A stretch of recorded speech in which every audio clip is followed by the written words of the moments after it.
l'amour et la tendresse, le pardon et la réconciliation, la confiance et l'espérance nous sont donnés par le vivant, en celui qui nous a révélé son visage, le Christ, et par le souffle de vie. Amen. Quelle joie de vous retrouver ici, pour de vrai, et non plus par l'intermédiaire d'un écran.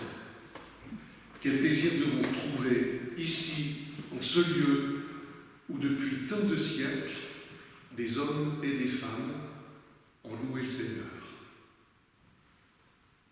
Nous sommes là comme enracinés dans une histoire qui nous précède. Confinés, porte close, le ressuscité ne nous en a pas moins visités, les uns et les autres. Il était présent par son esprit là où nous nous trouvions. Dans ce dimanche de Pentecôte, nous célébrons la naissance de l'Église. Non pas l'institution, en ses formes et ses structures historiques, mais la communauté des hommes et des femmes qui se reconnaissent dans le Christ, qui sont unis dans une même confiance au vivant ressuscité. Oui, il est ressuscité, il est vraiment ressuscité. Bienvenue à chacune et à chacun en ce dimanche de fête, de reconnaissance et de mémoire.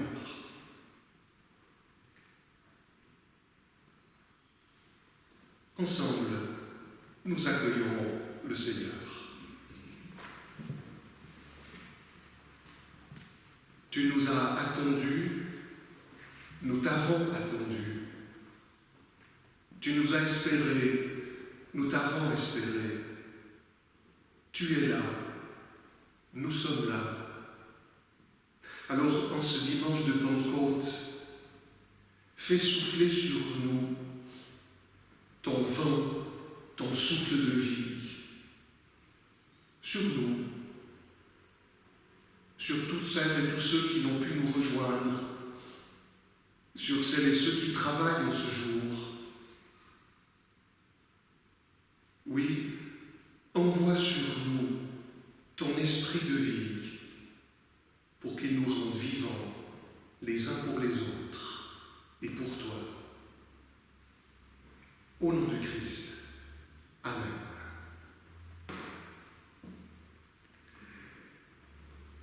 Et nous pouvons chanter bouche close le 3502, les versets 1, 3, 5 et 7. Nous nous levons.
Nous lisons le psaume 84.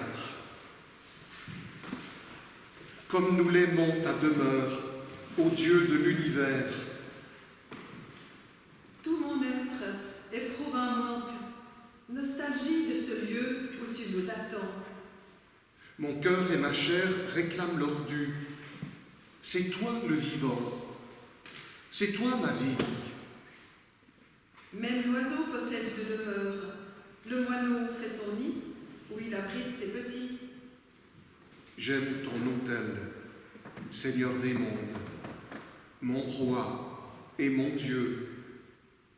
Heureux ceux qui habitent ta maison.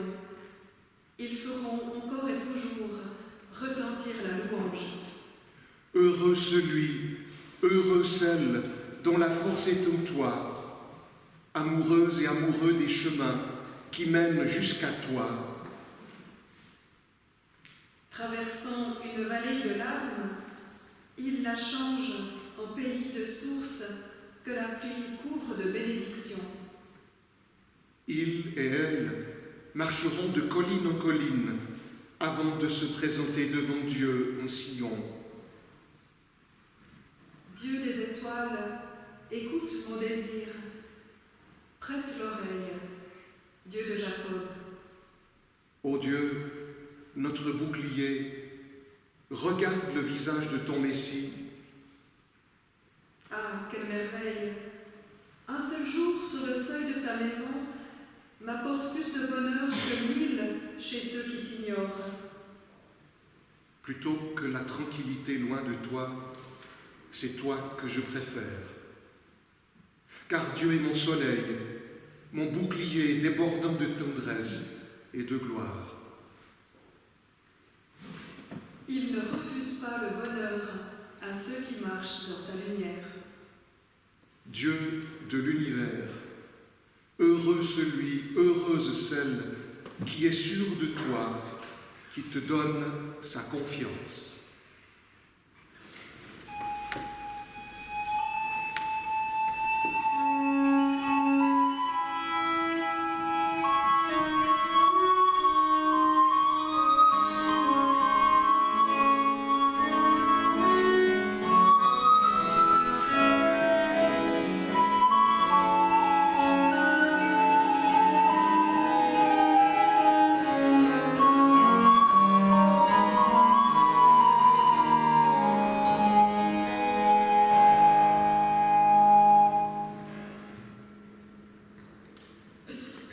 Seigneur, devant toi, nous faisons silence.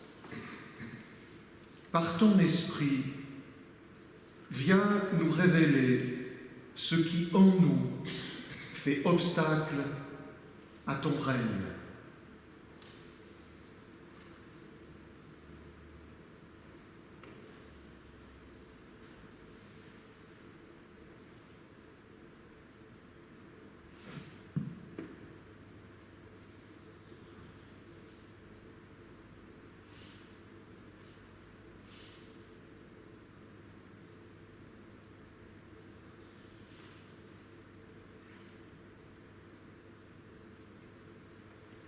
Notre Dieu, nous venons devant toi tels que nous sommes, dans l'attente de la parole qui nous libère.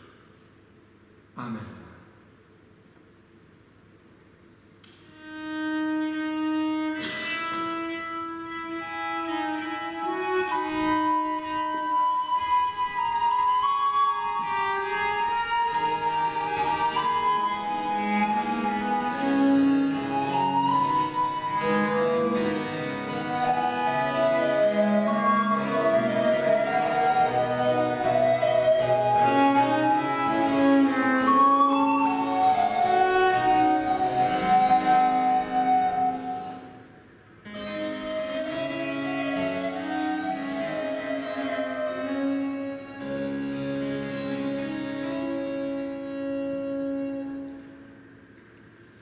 Levons-nous puisque le Christ nous relève.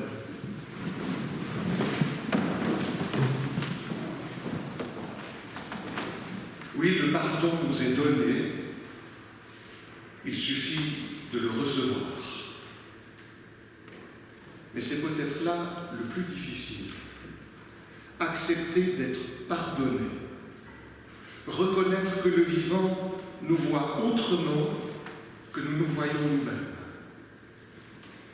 C'est le souffle de vie qui nous dit le pardon, lui qui témoigne à notre esprit que nous sommes devenus enfants de Dieu. Nous recevons sa paix. Amen.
Seigneur, ta parole nous nourrit et nous relève, elle nous forme, elle nous montre la direction, elle nous inspire.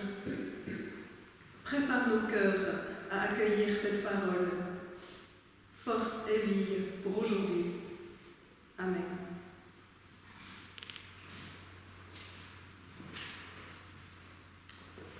Et nous lisons dans l'évangile de Jean, au chapitre 20.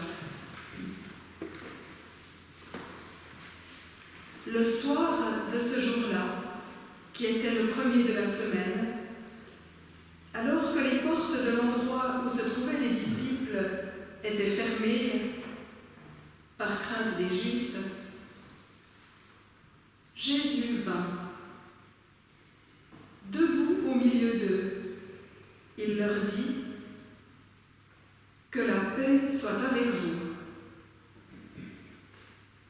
Quand il eut dit cela, il leur montra ses mains et son côté. Les disciples se réjouirent de voir le Seigneur. Jésus leur dit à nouveau : « Que la paix soit avec vous. » Comme le Père m'a envoyé, moi aussi je vous envoie.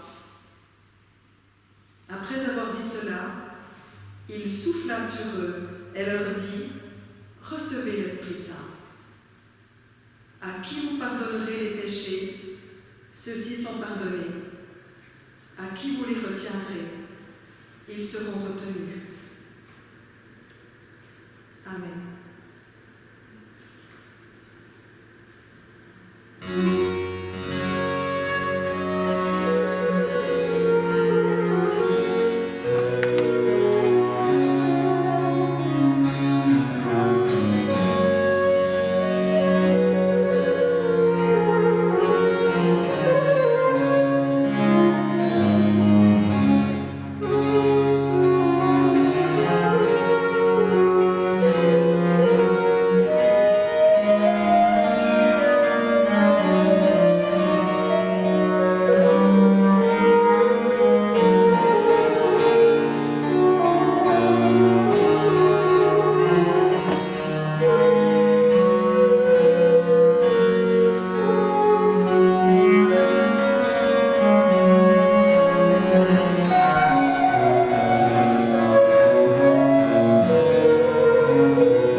Chers amis et amis, sœurs et frères dans le Christ, permettez-moi de ne pas parler du coronavirus. depuis quelques années, notre Église se cherche.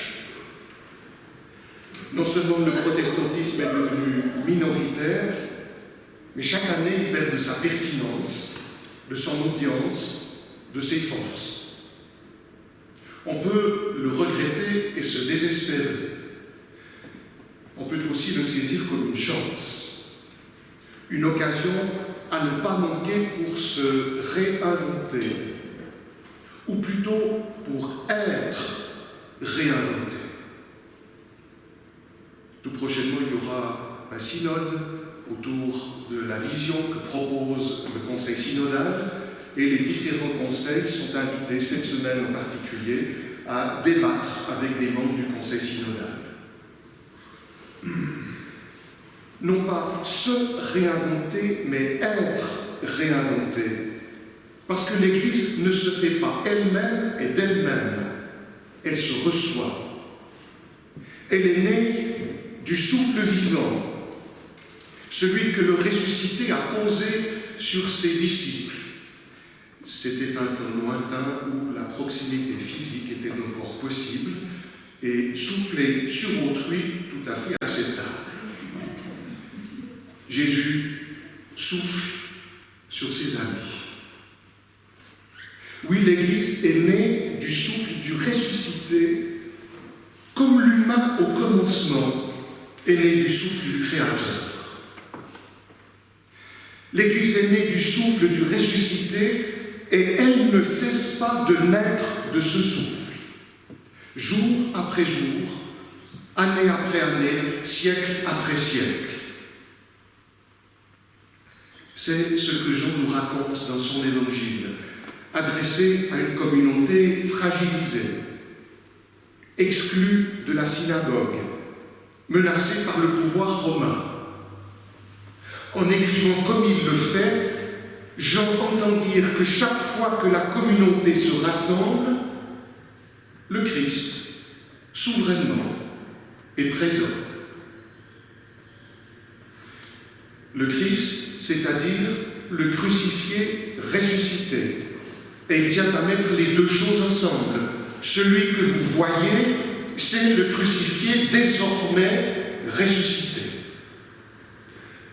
Jean entend dire à cette communauté fragilisée, chaque fois que vous vous rassemblez, je suis avec vous, au milieu de vous, par l'Esprit. Cette communauté, comme nous, avait besoin d'entendre que la paix lui était donnée malgré les turbulences. Mais elle avait aussi besoin que lui soient rappelées les raisons de son existence. L'Église n'existe pas pour elle-même et par elle-même. L'événement du don de l'Esprit a lieu le jour même de Pâques chez Jean, pour dire que c'est tout un. La croix, la résurrection, l'envoi des disciples. Soit un dimanche, un soir, quand les disciples sont réunis, autrement dit, chaque fois que la communauté se rassemble pour célébrer le ressuscité. Jean d'ailleurs se garde bien de nous dire qui sont ces disciples et leur nombre. Il dit simplement les disciples. C'est que le souffle du vivant n'est pas donné à une élite, à un groupe restreint d'élus, mais à chacune et chacun rassemblés pour faire communauté. À vous, à moi, sans tenir compte de l'habit que je porte. À vous, à moi, pour former ensemble la communauté du ressuscité. La naissance de l'Église, communauté vivante, de celles et ceux qui ont reconnu en Jésus le Seigneur. Et c'est une des premières fois que, dans l'évangile de Jean, Jésus est appelé le Seigneur. L'envoyé du Père, l'agneau de Dieu, le Fils révélant le visage du vivant. La naissance d'une Église ne va pas sans un envoi, une mission. Sa naissance est intimement liée à un envoi et le don de l'Esprit est intimement lié à une mission. Autrement dit, l'Esprit Saint n'est pas envoyé pour notre bien-être, même si l'Esprit Saint nous fait du bien. L'Esprit Saint n'est pas envoyé simplement pour que nous puissions en jouir. Il est envoyé pour nous envoyer. Notre EERV se cherche et cherche à comprendre quelle est sa mission dans le monde. Nous posons ainsi la question: quelle est la mission de l'Église? La question pertinente n'est peut-être pas bien posée. En questionnant ainsi, l'Église est au centre du questionnement et semble exister par elle-même et pour elle-même, avec pour vocation de trouver sa voie et son utilité. Ne faudrait-il pas interroger autrement? Quelle Église pour la mission de Dieu? Et vous voyez que soudain, ça n'est plus la même chose. Y a-t-il une mission pour l'Église? Je m'interroge. Quelle Église pour la mission? Dieu m'interroge. Dieu nous interroge. Ce n'est pas la mission qui change et qui est à trouver, mais la communauté au service de la mission de Dieu. Quelle peut être, quelle doit être cette communauté que le ressuscité envoie proclamer le pardon, la vie en abondance, la vie essentielle. En nous demandant quelle est la mission de l'Église, nous faisons comme si elle n'était pas formée pour une mission qui la précède. Que son existence n'a de sens qu'à partir de cette mission. En posant la question autrement, quelle Église pour la mission de Dieu? Nous nous interrogeons sur nous-mêmes, sur notre manière d'habiter notre vocation, sur notre façon de faire Église. Comment le Christ continue-t-il de s'incarner, sinon dans cette communauté? Comme le Père m'a envoyé, moi aussi je vous envoie. La mission de l'Église poursuit la mission du Christ. Comme le Père m'a envoyé, moi aussi je vous envoie. La mission de l'Église poursuit la mission du Christ, elle la prolonge. Désormais, c'est par elle que la parole d'en haut se fait entendre.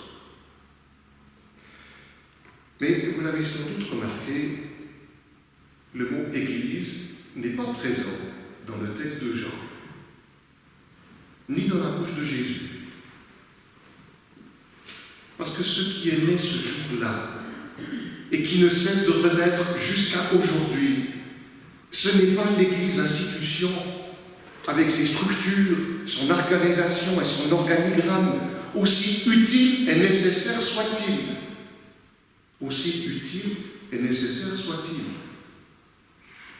Mais c'est la communauté de celles et ceux qui s'aiment et qui par là témoignent qu'ils sont les disciples de Jésus. C'est à l'amour que vous avez les uns pour les autres que l'on verra que vous êtes mes disciples. Ce n'est pas par la beauté du bâtiment, ni par la beauté et la solidité de nos structures que nous serons reconnus comme disciples du ressuscité, mais par l'amour qui nous lie les uns aux autres et dont nous cherchons à témoigner. Ce dont notre monde a besoin, ce n'est pas d'une organisation parfaite, efficiente ou efficace, ou en accord avec son temps. Ce dont notre monde a besoin, ce sont des femmes et des hommes qui aiment, qui s'aiment à la suite de Jésus. Combien d'énergie et de temps consacrés à nos structures et à la préservation de notre institution. Combien d'énergie et de temps consacrer à apprendre à aimer, à faire communauté, à apprendre à vivre ensemble,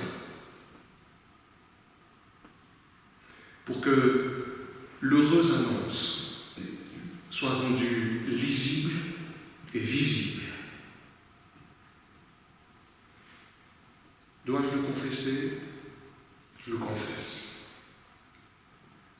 M'intéresser aux structures et à l'organisation de l'Église m'autorise à ne pas m'interroger sur ma manière de faire communauté.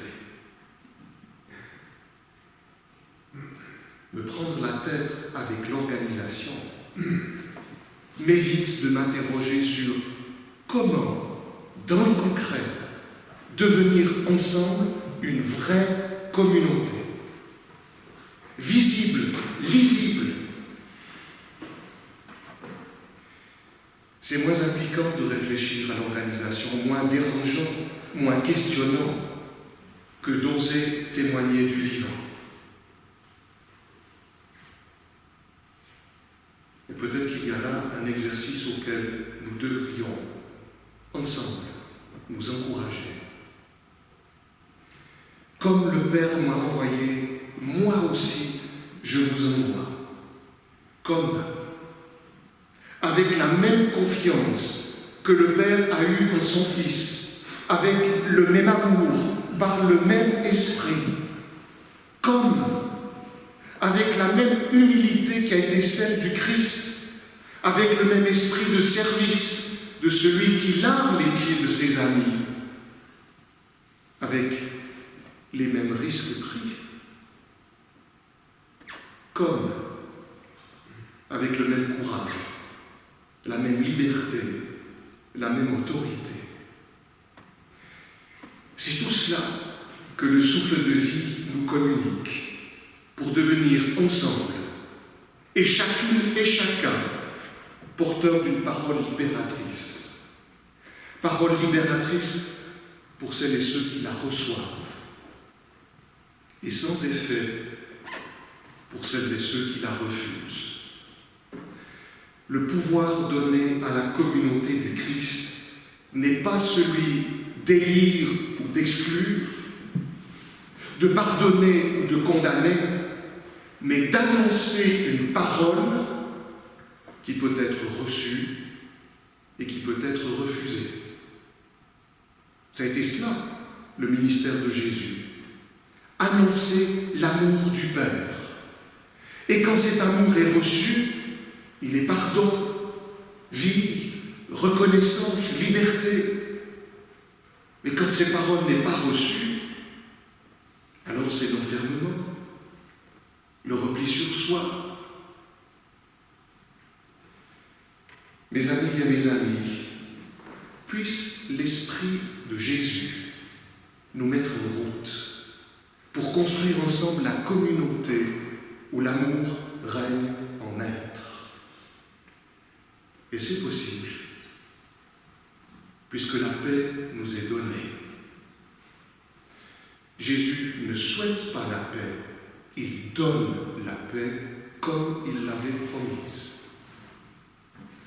Et l'on aurait plutôt intérêt à traduire, plutôt que la paix soit avec vous, la paix est avec vous. La paix est avec nous. Amen.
Seigneur, quand nous sommes devant toi, on pourrait faire une litanie sans fin des lieux de souffrance, des lieux d'injustice, des lieux d'épidémie de toutes sortes. Mais aujourd'hui, ce que l'on veut surtout, c'est le cœur et nos écrans d'ordinateur plein de ces choses-là, mais surtout regarder à toi, te remettre tous ces lieux, nos familles, nos églises, nos lieux de travail, les lieux de décision, les organisations locales, communales, internationales, les ONG. Au cœur de chacun, Seigneur, mets le courage, le discernement, la paix, la justice, suscite en tout lieu des hommes de foi, des femmes de foi, qui nourrissent les échanges, les débats, les décisions. Et ensemble, nous pouvons te dire, en communion avec tous nos frères et sœurs de par le monde, notre Père qui es aux cieux, que ton nom soit sanctifié, que ton règne vienne, que ta volonté soit faite sur la terre comme au ciel. Donne-nous aujourd'hui notre pain de ce jour.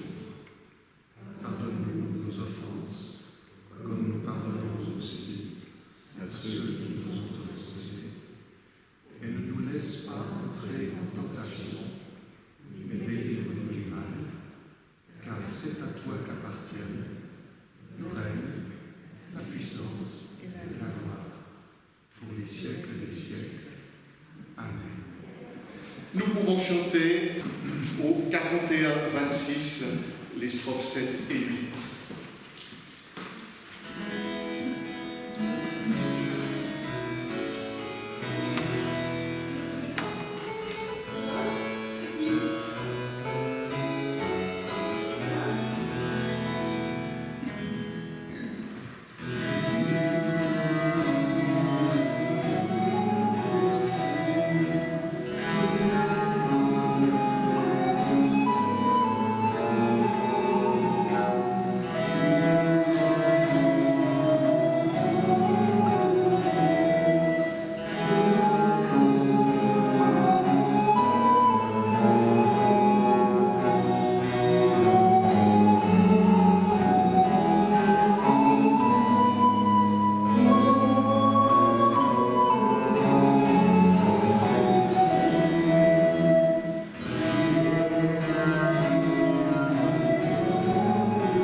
Nous nous levons pour recevoir la bénédiction.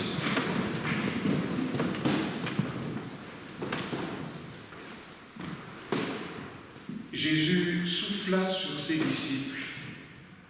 Il dit, recevez le Saint-Esprit, recevez l'Esprit Saint. Il souffle aussi sur nous et nous recevons son Esprit. Allons dans la paix du Christ. Amen.